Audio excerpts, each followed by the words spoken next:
What if I told you that only 10% of people over 80 can pass this simple test? And it has nothing to do with money, education, or even how healthy they look. Would you pass it?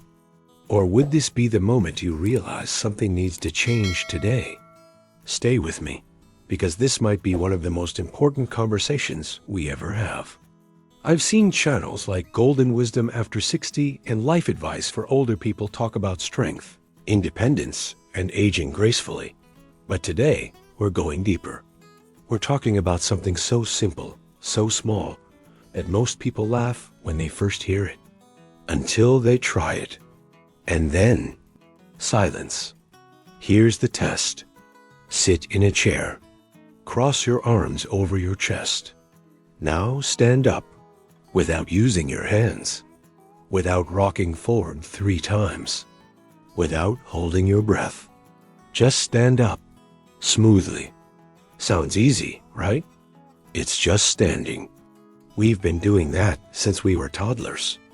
But here's the shock. After 80, only about 1 in 10 people can do it with control, balance, and strength. And the scary part? Many don't even realize they've lost that ability until it's too late.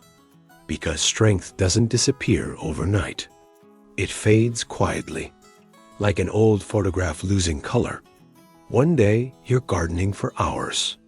The next day, your knees feel stiff. Then you start pushing off the table to stand. Then you avoid low couches. Then you say, "I'm just getting old." No, that's not just aging. That's your body whispering for help. Let me tell you about Frank.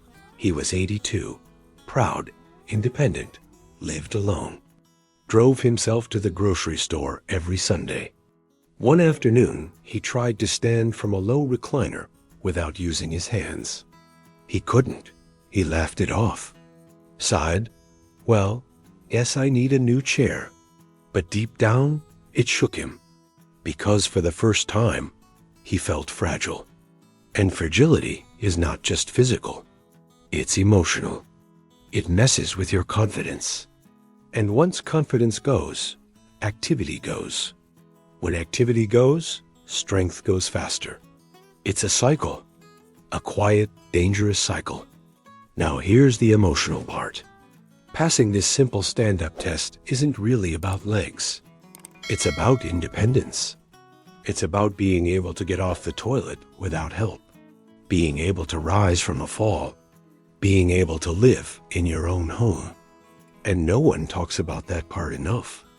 We talk about blood pressure, cholesterol, medication, but we don't talk about the moment someone realizes they need help just to stand. That moment changes everything. And here's the surprising twist. This test is not only for 80-year-olds.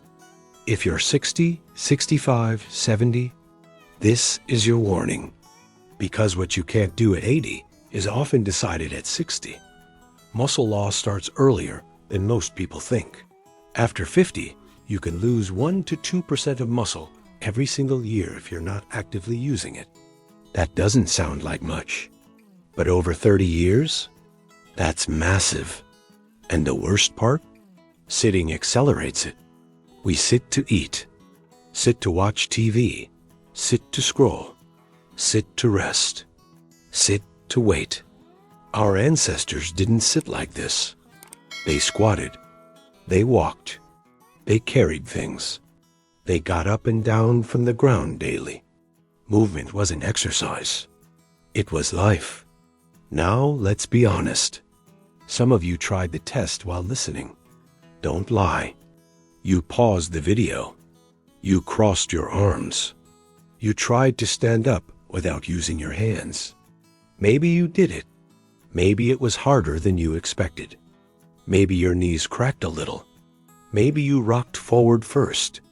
And if it was harder than it should be, don't panic. This isn't about shame. It's about awareness. Because here's the good news. This is trainable. Even at 85, even at 90, the human body is stubborn in the best way. It adapts, it rebuilds, it responds when you challenge it. I've seen 78-year-olds who couldn't stand without using both hands regain that ability in months, not years. But they had to decide. They had to stop saying, "I'm too old." They had to stop comparing themselves to their younger self and instead focus on becoming stronger than yesterday. And let me say something that might surprise you. It's not about gym memberships. You don't need fancy machines. You need consistency. You need repetition. You need to practice standing up. That's it. 10 times in the morning, 10 times in the afternoon, 10 times at night. Slow, controlled, safe. If you need your hands at first, fine. Use them lightly, but gradually rely on them less. This is not about ego. It's about progress. And here's where it gets emotional again. Because I've spoken to older adults who say, "I don't want to be a burden." That sentence breaks my heart every time. You are not a burden. But maintaining strength is one of the greatest gifts you can give yourself and your family. Because strength equals options. Strength equals dignity. Strength equals choice. Without it, choices shrink. Homes get smaller. Freedom narrows. And I know this might sound dramatic, but falls are one of the leading causes of injury after 70. And the ability to stand up without using your hands is directly connected to lower fall risk. It reflects leg strength, balance, coordination, and even brain health. Yes, brain health. Because standing smoothly requires communication between your muscles and your nervous system. It's a full-body conversation. And when that conversation weakens, everything slows down. Reaction time, stability, confidence. Now let me ask you something real. When was the last time you trained your legs on purpose? Not walked to the kitchen, not shuffled to the mailbox. I mean intentionally strengthen them. If you can't remember, that's your sign. But don't feel guilty. Feel motivated. Because today can be the turning point. Imagine yourself at 85, moving easily, standing without effort, walking with confidence. People saying, "Wow, you move so well for your age." And you smile because you know it wasn't luck. It was daily small actions, small choices, tiny repetitions, over and over again. That's how strength is built. Not in one dramatic moment, but in boring consistency. And yes, sometimes it feels boring. Standing up and sitting down 10 times doesn't look impressive, but neither does brushing your teeth. Yet you do it every day because the result matters. So treat your legs the same way.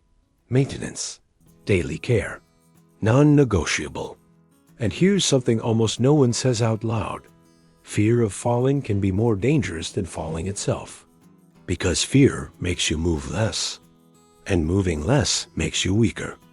And weakness increases fall risk. See the trap? The only way out is movement. Safe movement. Gradual movement. But movement. Now I want you to do something bold. If you tried the test, comment below and tell me honestly. Was it easy, medium, or hard? No judgment. Just truth. Because when you say it out loud, it becomes real. And when it becomes real, you can change it. And share this with someone over 60 who needs to hear it. A parent, an uncle, a neighbor. Because this tiny test could be the wake-up call that preserves their independence. We don't talk about these things enough. We wait until there's an emergency. Don't wait. Start now. Even if you're 55 and feeling strong. Especially then. Because prevention is quiet. It doesn't get applause. But it works. And if you're already over 80 and struggling with the test, listen closely. You are not done. Your story is not finished. Muscles respond at every age. Balance improves with practice. The body listens when you speak to it through movement. Start small. Hold on to a sturdy table. Practice mini squats. Strengthen your thighs. Strengthen your hips. Those muscles are your insurance policy. And please, talk to your doctor before starting anything intense if you have medical concerns. Safety first, always. This is about longevity, not ego. Now here's the deeper message. The real test isn't standing up from a chair. The real test is whether you're willing to do small, uncomfortable things today to protect your tomorrow. That's it. That's the 10%. The 10% who stay curious, who stay active, who refuse to let age define ability, who understand that getting older is mandatory, but getting weaker is often negotiable. And maybe that's the surprise. It's not about being superhuman. It's about being intentional. So tonight, before you go to bed, try the test again. Notice how it feels. And tomorrow, begin. 10 reps, slow, controlled, breathe out as you stand. Sit gently, repeat. In a month, you'll feel the difference. In 3 months, others will notice. In a year, you'll thank yourself. Aging is not the enemy. An activity is. Remember that. And if this message hit you even a little bit, if it made you think or laugh or feel slightly uncomfortable, that's good. That means it matters. Comment below. I'm building my strength. Say it like a promise. Because you deserve to stand tall, literally and figuratively, at 80, 85, 90, and beyond. Before you leave, pause for a second and really think about this. 5 years from now, 10 years from now, will you rise from a chair smoothly with confidence? Or will you hesitate, grab the armrest, and hope no one notices? This isn't just about passing a simple test. It's about protecting your independence, your dignity, your freedom to live in your own home and move on your own terms. Small habits decide big futures, and it doesn't have to be complicated or fancy. Just 10 slow chair stands after breakfast, 10 after lunch, 10 before bed, steady and controlled. Holding on to something if you need to, because that's smart, not weak. Strength fades quietly, yes, but it also comes back quietly when you train it. Even at 70, even at 80, the body still listens if you give it a reason. So start tomorrow, not next week, not when you feel like it. Start small and stay consistent, and then come back in 30 days and test yourself again. You might surprise yourself. And if this message hit you even a little, share it with someone you love who needs this reminder. Because aging is automatic, but weakness doesn't have to be. And the 10% who can still do this simple test aren't lucky. They're consistent. Comment below, I choose strength, and mean it.